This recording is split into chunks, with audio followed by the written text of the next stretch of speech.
അപ്പോൾ നമ്മൾ ക്രിസ്തു ഉണ്ടാവണം. അതാണ് പ്രശ്നം. നമ്മൾ പറയണതേ ക്രിസ്തു നമ്മൾ യേശുവിനെ രക്ഷകനും നാഥനും ദൈവവുമായിട്ട് ആരാധിക്കുന്നു. പക്ഷേ ക്രിസ്തുവിൻ്റെ അനുഭവ തലങ്ങളുണ്ടല്ലോ, ഫണ്ടാസ്റ്റിക്കാണ്. എല്ലാം ക്രിസ്തുവാണ്. അതല്ലേ പൗലോസ് പറയണത്.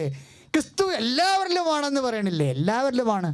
വ്യത്യസ്തങ്ങളായ നിറഭേദങ്ങളിൽ ക്രിസ്തു എല്ലാവരിലുമാണ്. അതല്ലേ നമുക്ക് ലഭിക്കാതിരിക്കുക. ഇപ്പോൾ പൗലോസ് അപ്പോസ്തലൻ അൾസർ വന്ന കാലത്തുണ്ടായ പ്രാർത്ഥനയാണിത്.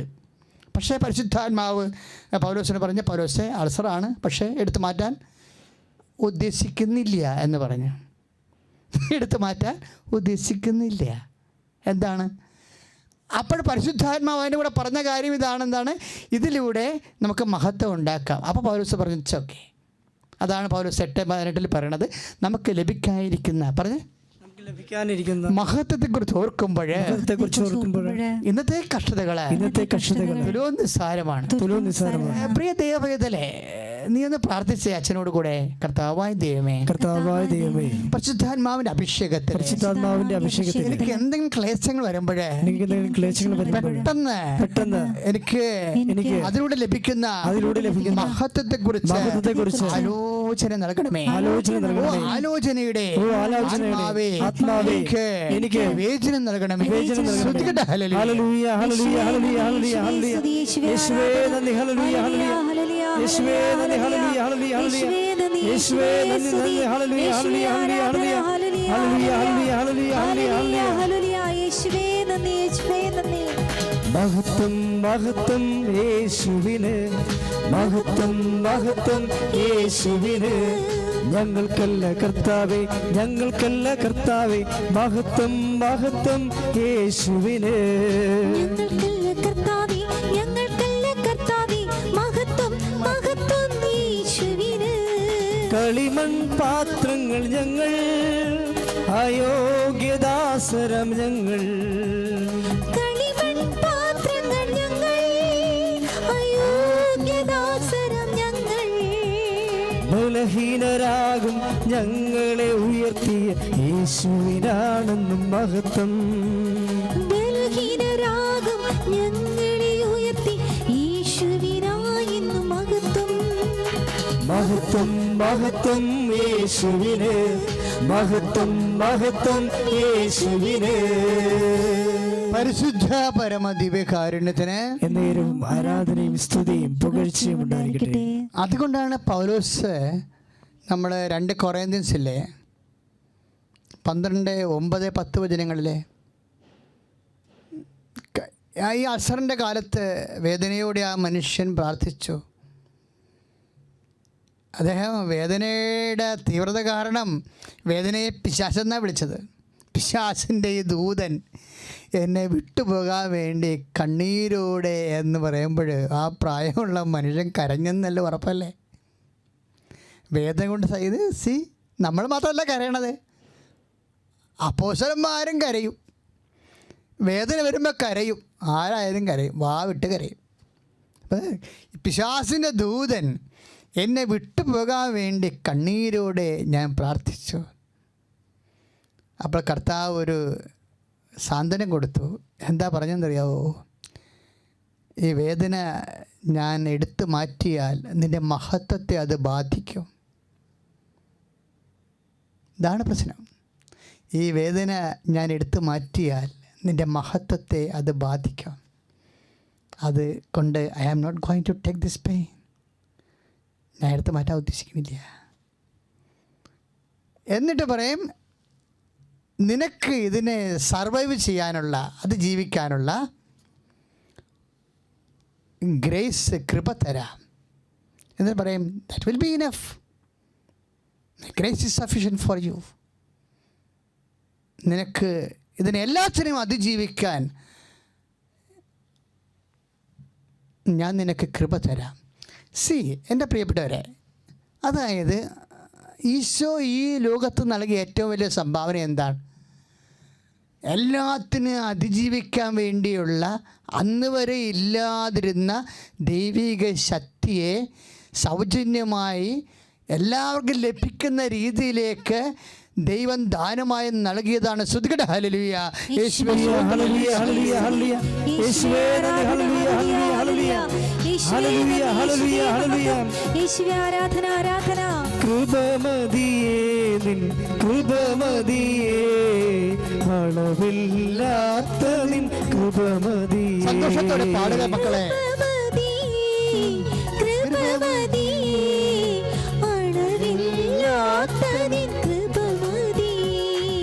കൃപമതിയേ നിൻ കൃപമതിയേ അളവില്ലാത്ത നിൻ കൃപമതിയേ. രാജരാജ രാജാതിരാജ പാടിപ്പുകഴ്ത്തിടുമേ ദിനവും വാഴ്ത്തിപ്പുകഴ്ത്തിടുമേ. രാജരാജ രാജാതിരാജ പാടിപ്പുകഴ്ത്തിടുമേ ദിനവും വാഴ്ത്തിപ്പുകഴ്ത്തിടുമേ. കൃപമതിയേ കൃപമതിയേ അളവില്ലാത്ത നിൻ കൃപമതിയേ. പരിശുദ്ധ പരമ ദിവ്യകാരുണ്യത്തിന് എന്നേരും ആരാധനയും സ്തുതിയും പുകഴ്ചയും ഉണ്ടായിരിക്കട്ടെ. പ്രിയമുള്ളവരെ, ഇവിടെ വളരെ ശ്രദ്ധിച്ചിരിക്കണം എൻ്റെ സഹോദരങ്ങളെ. നമ്മളൊരു വലിയ പ്രസംഗത്തിലേക്ക് പോകുകയല്ല, ഒരു കാര്യവിചാരത്തിലേക്ക് പോവുകയാണ്. അതായത് പൗലോസിനോട് പറഞ്ഞത് രോഗാവസ്ഥയാണ്. ഇത് പറഞ്ഞത് രോഗം എടുത്തു മാറ്റാൻ ഉദ്ദേശിക്കണില്ല. കാര്യം അത് അവൻ്റെ മഹത്വത്തെ ബാധിക്കുന്ന വിഷയമാണ്. ഇവിടെ വെച്ചാണ് പൗലോസ് തിരിച്ചറിയണത്. നമുക്ക് ലഭിക്കാതിരിക്കുന്ന മഹത്വത്തെക്കുറിച്ച് ഓർക്കുമ്പോഴെന്ന് നമ്മൾ കണ്ടില്ലേ, 8:18 വചനം, റോമാലേഖനം.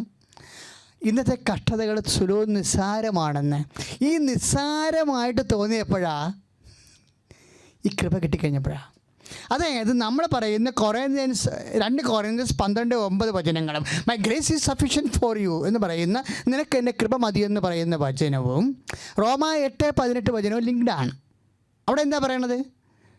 നമുക്ക് ലഭിക്കാതിരിക്കുന്ന മഹത്വത്തെക്കുറിച്ച് ഓർക്കുമ്പോൾ ഇപ്പം പൗലോസ് നിനക്കെൻ്റെ കൃപ മതി എന്ന് പറയുന്ന സമയത്ത് കർത്താവ് കൊടുത്ത കൃപ കൊണ്ട് പൗലോസ് കിട്ടിയ അഭിഷേകം എന്ന് പറയുന്നത് എന്താണ്? ആ കഷ്ടത നിസ്സാരമായി പോയെന്ന മഹത്വത്തെക്കുറിച്ച് ഓർക്കുമ്പോഴാണ് കഷ്ടത നിസ്സാരമായി പോകുന്നത്. പ്രാർത്ഥിക്കുക, കർത്താവേ എൻ്റെ ഏത് കഷ്ടതയായാലും ഭർത്താവിൽ നിന്നായാലും ജീവിത പങ്കാളികളിൽ നിന്നായാലും എൻ്റെ ശരീരത്തിലുണ്ടാകുന്ന രോഗങ്ങളിൽ നിന്നായാലും ഞാൻ അനുഭവിക്കുന്ന പ്രയാസങ്ങളെ കഷ്ടതകളെ നിസ്സാരമായി തോന്നാൻ പറ്റുന്ന മഹത്വത്തെക്കുറിച്ചുള്ള വിചാരത്താൽ ഇന്നത്തെ കഷ്ടതകളെ നിസ്സാരമാക്കുന്ന ജീവനത്തിന്റെ അഭിഷേകമായ എന്നെ നിറക്കണമേ.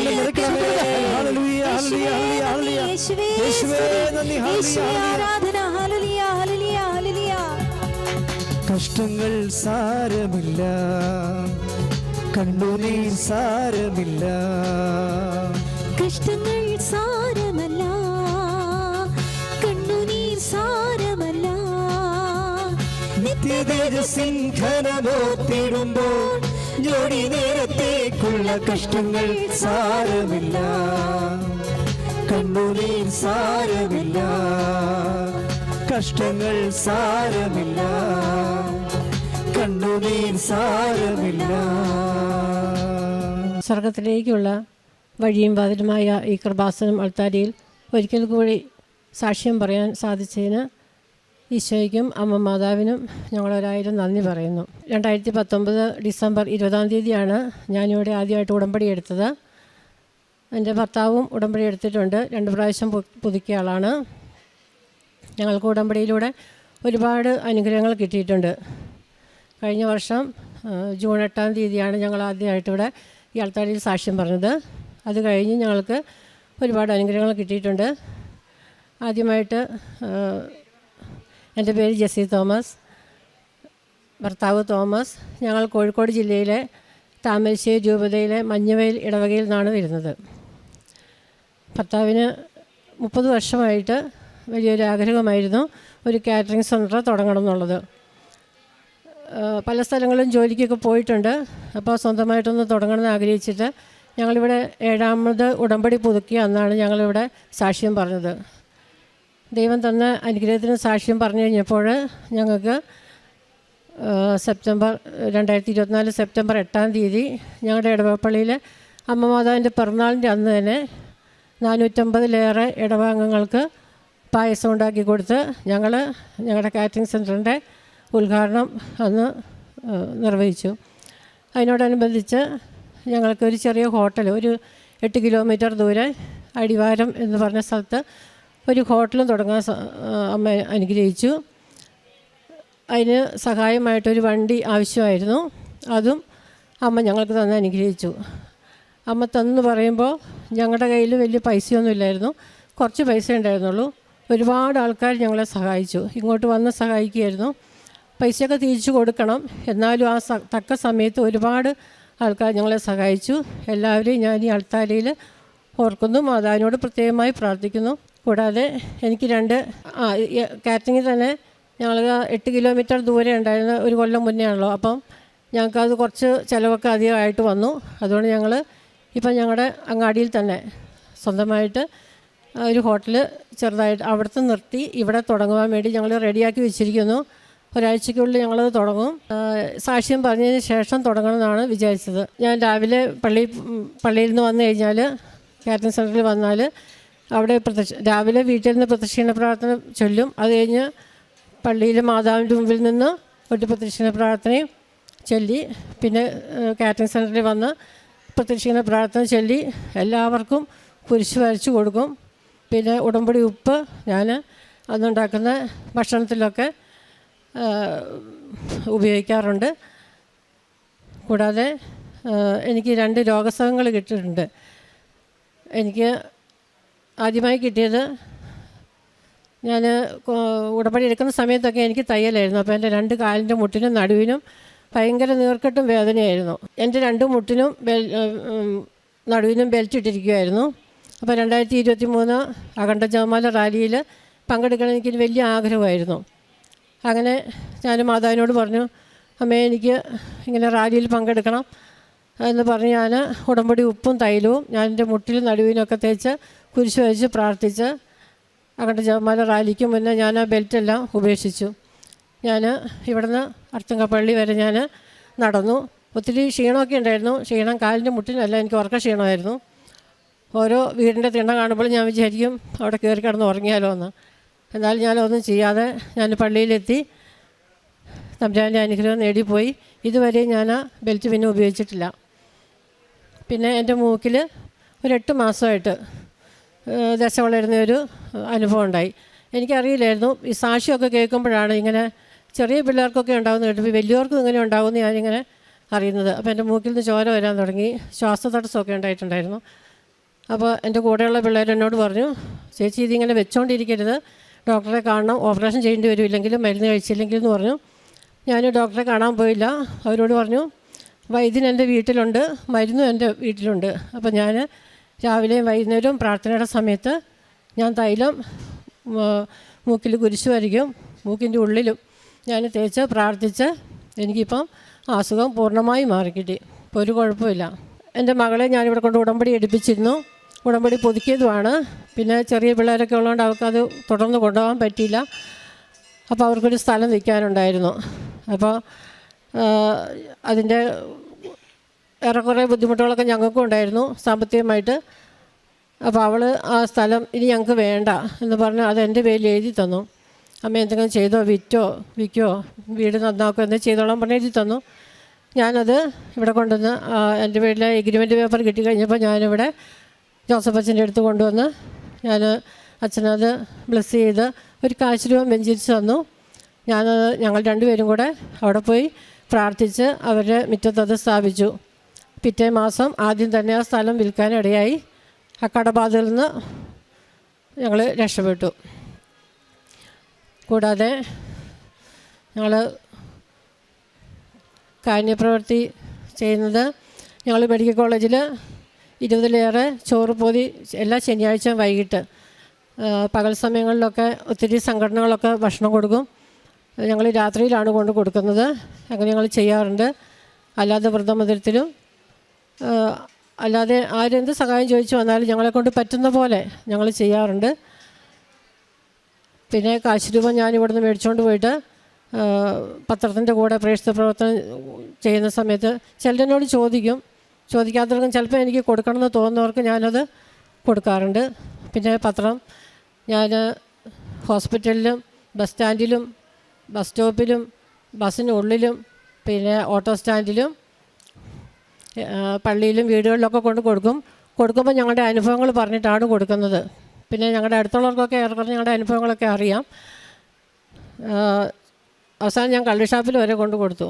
ഏതെങ്കിലും ഒരു കള്ളുകൂടിയും രക്ഷപ്പെടുകയാണെങ്കിൽ ഒത്തിരി പേര് രക്ഷപ്പെടുമല്ലോ എന്ന് കരുതിയിട്ട് അങ്ങനെ വരെയും കൊടുത്ത് ഞാൻ പ്രേക്ഷിത പ്രവർത്തനം നടത്തുന്നുണ്ട്. പിന്നെ എനിക്ക് എല്ലാ ഞായറാഴ്ച ഞങ്ങൾക്ക് അതിലും വലിയൊരു സമ്മാനം ഒരു ഗിഫ്റ്റായിട്ട് അമ്മ തന്നത് ഏപ്രിൽ 8-ാം തീയതി ഞങ്ങളുടെ വിവാഹ വാർഷികമാണ്. അപ്പോൾ ഞാൻ ആദ്യം തയ്യലായിരുന്നു. പിന്നെ കൊറോണയൊക്കെ ആയപ്പോൾ ജോലി നിർത്തേണ്ടി വന്നു. അത് കഴിഞ്ഞപ്പോൾ 2 കുഞ്ഞുങ്ങളെ നോക്കുന്ന ജോലിയായി. അപ്പോൾ കുഞ്ഞുങ്ങളെ നോക്കുന്ന ജോലിയാകുമ്പോൾ എനിക്ക് പള്ളിയിൽ പോകാൻ പറ്റുന്നില്ല.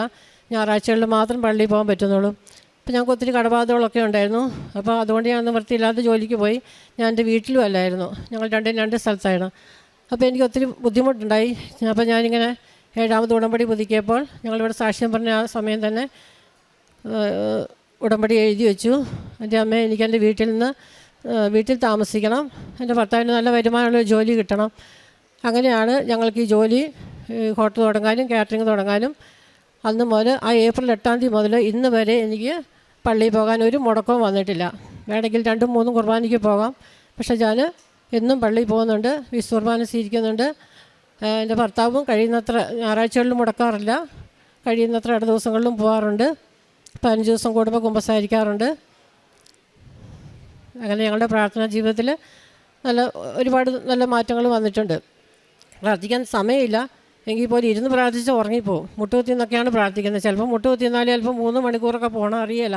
മുട്ടുകുത്തി നിന്നാലും ഉറങ്ങി തന്നെയാണ് പ്രാർത്ഥിക്കുന്നത്. അങ്ങനെ ഒരു പ്രാവശ്യം മുട്ടുകുത്തി നിൽക്കുന്ന സമയത്ത് മാതാവ് ഇങ്ങനെ എന്തോ എനിക്കിങ്ങനെ ഒന്ന് കൊണ്ടുതരുന്ന പോലെ എനിക്ക് തോന്നി. ഇങ്ങനെ മാതാവിൻ്റെ കയ്യിൽ 2 പഴങ്ങൾ ഇരിക്കുന്ന പോലെ തോന്നി. എന്നെ ഇവിടെ ഉടമ്പടി എടുപ്പിക്കാൻ കൊണ്ടുവന്ന എൻ്റെ ചേച്ചിയുടെ മോനാണ്. അപ്പോൾ അവനോട് ഞാൻ ചോദിച്ചു, ഇതെന്താ ഞാനിങ്ങനെ കണ്ടല്ലോ എന്ന് പറഞ്ഞു. അപ്പോൾ പറഞ്ഞു, അത് ജെസ്സി ആൻറ്റിക്ക് മാതാവ് തരുന്ന അനുഗ്രഹങ്ങളായിരിക്കും, പ്രാർത്ഥിച്ചാൽ മതി എന്ന് പറഞ്ഞു.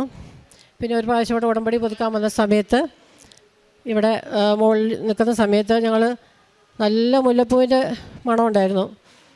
നല്ല മണം എന്ന് വെച്ചാൽ ഭയങ്കര വാസന. അപ്പം ഞങ്ങൾ 2-3 പേരോട് ചോദിച്ചു. ഞങ്ങൾക്ക് 1-2 പേർക്ക് ആ മണം കിട്ടി, വേറെ ആർക്കും ഒന്നും അത് കിട്ടിയിട്ടില്ല. അപ്പോൾ അത് ഉടമ്പടി എടുത്ത് ഇറങ്ങുമ്പോഴും ഞങ്ങൾക്ക് ആ സ്മെല്ലുണ്ടായിരുന്നു. മാതാവ് ഞങ്ങളുടെ കൂടെ തന്നെ ഉണ്ടെന്ന് ഞങ്ങൾ പൂർണ്ണമായും വിശ്വസിക്കുന്നു. ഇനി ഞങ്ങളുടെ ജീവിതത്തിൽ ഞങ്ങൾ ഉടമ്പടിയിൽ തന്നെ നിൽക്കുവാനാണ് ആഗ്രഹിക്കുന്നത്. എൻ്റെ 12ാമത്തെ ഉടമ്പടി ഞാൻ പുതുക്കി കഴിഞ്ഞു. ഡിസംബറിൽ എനിക്കിനി 13ാമത്തെ ഉടമ്പടി പുതുക്കുമ്പോൾ സിൽവർ ഗ്രേ കളറിൽ എനിക്ക് മാതാവിൻ്റെ ഉടമ്പടി മാതാവ് എനിക്ക് തരും. ഇനിയും ഇവിടെ ഈ കൃപാസനത്തിൽ ഒരുപാട് പേര് ആര് വന്നാലും നിരാശപ്പെടേണ്ട ആവശ്യമില്ല.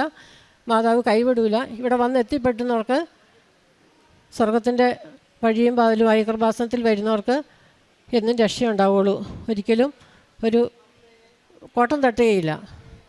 പിന്നെ വചനം വായിക്കാനും പ്രാർത്ഥിക്കാനും ഉള്ള സമയം പ്രാർത്ഥിക്കാനും മറ്റുള്ളവർക്ക് വേണ്ടി മധ്യസ്ഥ പ്രാർത്ഥന അത് നമ്മൾ ഇരുന്ന് പ്രാർത്ഥിച്ചില്ലെങ്കിൽ നടക്കുന്ന വഴിയാണെങ്കിലും ആരെപ്പം പറഞ്ഞാലും ഞാൻ അപ്പം തന്നെ മാതാവിന് സമർപ്പിക്കും.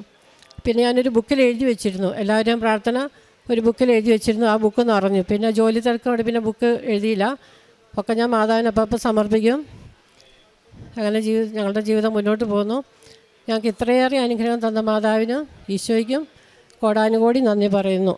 ആദ്യമായിട്ട് ഞാൻ പരിശുദ്ധ അമ്മയ്ക്കും തിരുവോസ്തി രൂപനായ ത്രിയേക ദൈവത്തിനും എന്നെ ഇവിടെ ഒരിക്കൽ കൂടി ഈ അൾത്താരയിൽ നിർത്തുവാൻ അനുവദിച്ച ഈശോയ്ക്കും ഞാൻ കോടാനം കോടി സ്തുതികൾ അർപ്പിച്ചുകൊണ്ട് എൻ്റെ ഈ എളിയ സാക്ഷ്യം ഞാൻ തുടരട്ടെ. എൻ്റെ പേര് സന്തോഷ്.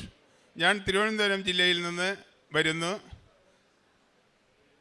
എൻ്റെ ഇത് 3ാമത്തെ സാക്ഷ്യമാണ്. ഞാൻ ഉടമ്പടി എടുത്തത് 2024 13-ാം തീയതി 1-ാം മാസമാണ്. ഇപ്പോൾ എനിക്ക് ഈ മൂന്നാമത്തെ സാക്ഷ്യത്തിൽ കിട്ടിയ പരിശുദ്ധ അമ്മയിലൂടെ കിട്ടിയ രോഗസൗഖ്യം, എൻ്റെ ഈ വലത് കൈ 1 വർഷം നല്ല വേദനയും 6 മാസം കഴിഞ്ഞപ്പോൾ കൈ പൊക്കുവാനോ വെയിറ്റുള്ള ഒരു സാധനം എടുക്കുവാനോ പറ്റില്ലായിരുന്നു. ഞാൻ ഒത്തിരി മരുന്ന് കഴിച്ച് ഡോക്ടർമാരെ കണ്ട് അതിലൊന്നും സൗഖ്യം കിട്ടിയില്ല. ഞാനങ്ങനെ ഈ കഴിഞ്ഞ ജപമാല റാലിക്ക് പങ്കെടുക്കുവാനായിട്ട് ഞാനും എൻ്റെ ജീവിത പങ്കാളിയുമായി ഞങ്ങളിവിടെ വന്നു. അപ്പോഴേ വണ്ടിയിൽ സീറ്റിൻ്റെ സൈഡിൽ പിടിക്കുവാൻ പോലും എൻ്റെ ഈ വലത് കൈക്ക് പറ്റില്ലായിരുന്നു. കൈക്ക് ഭയങ്കര കഴപ്പും ഉളച്ചിലുമായിരുന്നു. ഞാൻ ഇടത് കൈ കൊണ്ടാണ് ജപമാല ചൊല്ലി പ്രാർത്ഥിച്ചത്. കാരണം ജപമാല ഉയർത്തിപ്പിടിക്കുവാൻ പോലും എൻ്റെ ഈ വലത് കൈക്ക് പറ്റില്ലായിരുന്നു. അത്രമാത്രം ഉളച്ചിലായിരുന്നു എൻ്റെ കൈ. ഞാൻ ഇവിടെ നിന്നും ജപമാല റാലി കഴിഞ്ഞ് വീട്ടിലെത്തുമ്പോഴും നല്ല വേദനയായിരുന്നു. അത് കഴിഞ്ഞ അന്ന് ഞാൻ കൃപാസന ഉടമ്പടി തൈലം ഇട്ടുകൊണ്ട് ഞാൻ കിടന്നു. രാവിലെ ആയപ്പോൾ പൂർണ്ണമായും പരിശുദ്ധ അമ്മ എനിക്ക് സൗഖ്യം നൽകി എന്നെ അനുഗ്രഹിച്ചു. ആ വേദന ഇതുവരെയും എനിക്ക് അനുഭവപ്പെട്ടിട്ടില്ല. എൻ്റെ രണ്ടാമത്തെ സാക്ഷ്യം, എൻ്റെ ജീവിത പങ്കാളിയുടെ കാലിൽ എന്തോ ഒരു ചെറിയ മുറിവുണ്ടായി. ഷുഗർ രോഗിയാണ്. ആ മുറിവ് വലിയ വ്രണമായി മാറി. ഹോസ്പിറ്റലിൽ കാണിച്ചപ്പോൾ ഓരോ ദിവസം കഴിയും തോറും ആ മുറിവ് വലുതായിക്കൊണ്ടേയിരുന്നു. ഉടമ്പടി തൈലവും ഉപ്പും ഉപയോഗിച്ചതിൻ്റെ പേരിൽ പൂർണ്ണമായും സൗഖ്യം പരിശുദ്ധ അമ്മ നൽകി ജീവിത പങ്കാളിയെ അനുഗ്രഹിച്ചു. മൂന്നാമതായിട്ട് എനിക്ക് നൽകിയ അനുഗ്രഹം, എൻ്റെ ഈ നിൽക്കുന്ന മകന് എന്ത് മാംസം കഴിച്ചാലും ചൊറിച്ചിലുണ്ടാകും പുറം മുഴുവനും. ഹോസ്പിറ്റലിൽ കാണിച്ച് ഇംഗ്ലീഷ് മരുന്നുകളൊക്കെ കഴിച്ചിട്ടും കുറവില്ലായിരുന്നു. ടെസ്റ്റ് ചെയ്തിട്ട് ആ ടെസ്റ്റുകളിൽ ഒരു കുഴപ്പവുമില്ല. ഞാൻ ഉടമ്പടി തൈലമിട്ട് വിശ്വാസ പ്രമാണം ചൊല്ലി പ്രാർത്ഥിക്കും. ആ നിമിഷം തന്നെ മാറും. വീണ്ടും ഒരാഴ്ച കഴിയുമ്പോൾ വീണ്ടും വരും. അങ്ങനെ ഒരു 2-3 ആഴ്ച അങ്ങനെ തുടരെ ഉണ്ടാവുമായിരുന്നു. പിന്നീട് പൂർണ്ണമായും പരിശുദ്ധ അമ്മ ഉടമ്പടി തൈലത്തിലൂടെയും ഉപ്പിലൂടെയും തേനിലൂടെയും പൂർണ്ണ സൗഖ്യം നൽകി മകനെ അനുഗ്രഹിച്ചു. ഇതാണ് എൻ്റെ ഈ മൂന്നാമത്തെ സാക്ഷ്യം. നാലാമതായി എൻ്റെ നടുവിന് വേദനയുണ്ടായിരുന്നു. നടുവേദനയും ഉടമ്പടി വസ്തുക്കൾ ഉപയോഗിച്ചതിൻ്റെ പേരിൽ പൂർണ്ണ സൗഖ്യം നൽകി ദൈവം എന്നെ അനുഗ്രഹിച്ചു. ഞാൻ പ്രേക്ഷിത പ്രവർത്തനം, ഞാൻ പാവപ്പെട്ട ആളുകളെ എന്നെക്കൊണ്ടാവുന്ന സഹായങ്ങൾ ചെയ്യാറുണ്ട്. ഞാൻ ഒരു ഓട്ടോ ഡ്രൈവറാണ്. പൈസ ഇല്ലാതെ നടന്നു പോകുന്ന ആൾക്കാരെ ഞാൻ അവരെ വണ്ടിയിൽ കയറ്റി അവർ പോകേണ്ട സ്ഥലങ്ങളിൽ കൊണ്ടുവിടാറുണ്ട്. പലപ്പോഴും അവർ എന്നോട് പറഞ്ഞിട്ടുണ്ട്, വാഹനം വരുമ്പോൾ രാവിലെ ആയതുകൊണ്ട് അവർ കൈ കാണിക്കാത്തത് അവരുടെ കൈകളിൽ പൈസ ഇല്ലാത്തത് കൊണ്ടാണ്.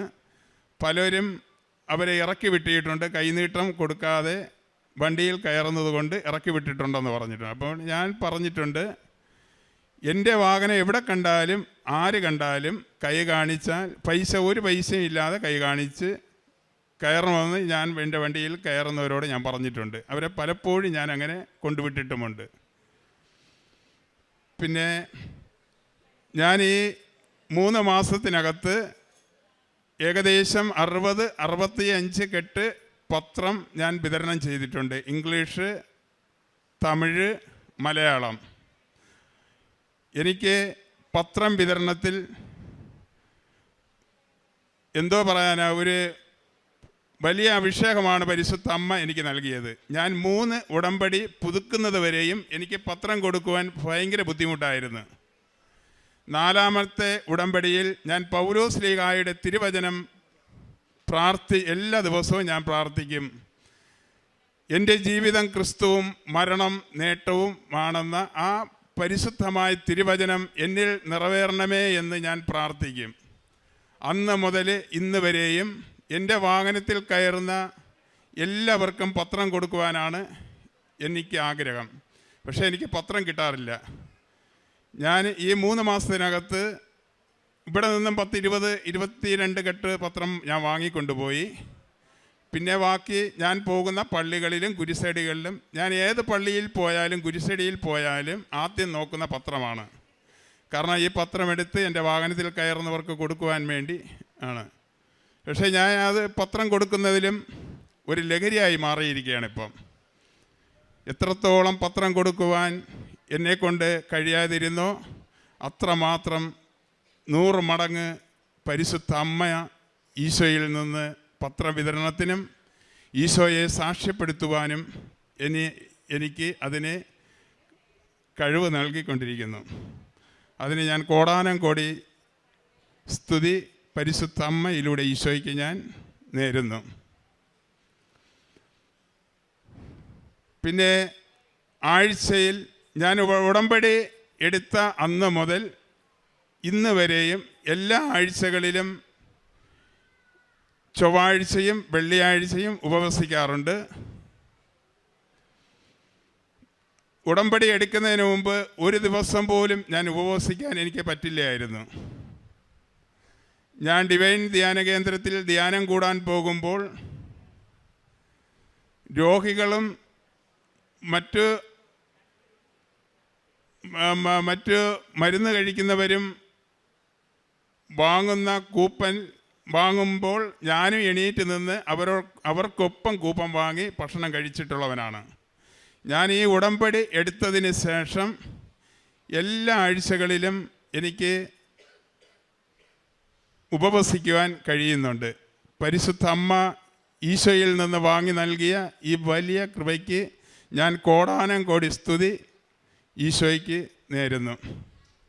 അതോടൊപ്പം തന്നെ എൻ്റെ മകൻ സൈക്കിളിൽ നിന്ന് കഴിഞ്ഞ മാസം വീണ് വലിയ അപകടമായിരുന്നു.